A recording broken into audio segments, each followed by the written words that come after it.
नमस्ते बच्चों, आज हम परिसर अध्ययन 1 में पाठ 23 प्राकृतिक आपदा पढ़ेंगे। बच्चों, आप जानते हैं आपदा किसे कहते हैं? चलिए मैं आपको बताती हूँ। अत्यधिक भयानक विपत्ति। ऐसी विपत्ति में मनुष्य हताहत हो सकते हैं। कुछ लोगों की मृत्यु भी हो जाती है। ऐसी घटनाओं द्वारा धन जन की अत्यधिक क्षति होती है। आवासीय घर भी ढह जाते हैं।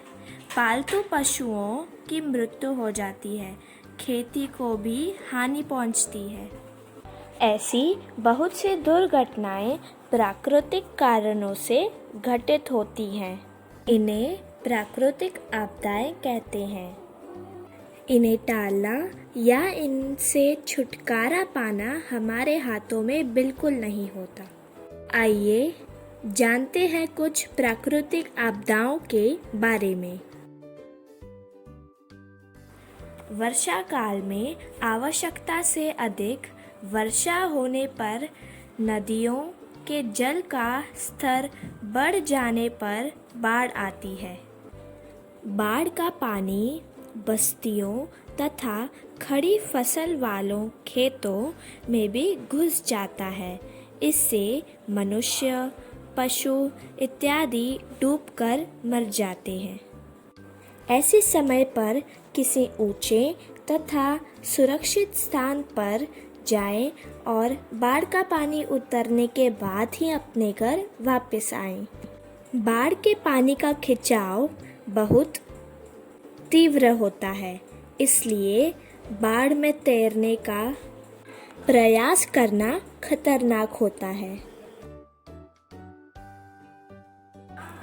मानसूनी वर्षा के निश्चित समय के अतिरिक्त अन्य समय में होने वाली वर्षा को बेमौसमी वर्षा कहते हैं और इस वर्षा के कारण फसलों को बहुत हानि पहुंचती है।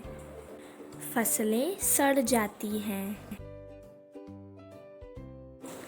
जब जमीन के अंदर स्थित चट्टानों में किसी कारण हलचल उत्पन्न होती है, तब तरंगों का निर्माण होता है।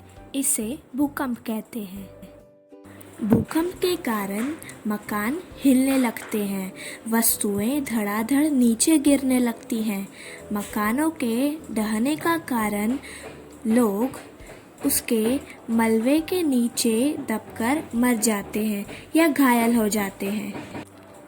पालतू जानवर भी घायल हो जाते हैं या मर जाते हैं। भूकंप के समय किसी चारपाई या मेज के नीचे बैठ जाना चाहिए अथवा दरवाजे की चौखट के नीचे खड़े हो जाना चाहिए। किसी खुले मैदान में चले जाएं तो अति उत्तम होता है। यदि भूकंप का उद्गम सागर में हो तो सागर में ही अत्यंत तीव्र गति वाली ऊंची ऊंची विनाशकारी लहरें उत्पन्न होती है, जिन्हें सुनामी कहते हैं। जब ये लहरें तट पर स्थित मानवीय बस्तियों में आती है तो बहुत बड़ा विनाश होता है। तूफान आना, बिजली गिरना, ज्वालामुखी का फटना, ये सब भी प्राकृतिक आपदाएं हैं। किसी प्राकृतिक आपदा के अचानक आने पर जीवन को सरल ढंग से चलाने के लिए प्रशिक्षित सेवक वर्ग बनाया जाता है। आवश्यकता होने पर सेना के जवानों की भी सहायता ली जाती है। तो बच्चों, हमें प्राकृतिक आपदा आने पर डरना नहीं चाहिए। बहुत ही धैर्य से अपने आप को बचाने का उपाय करना चाहिए।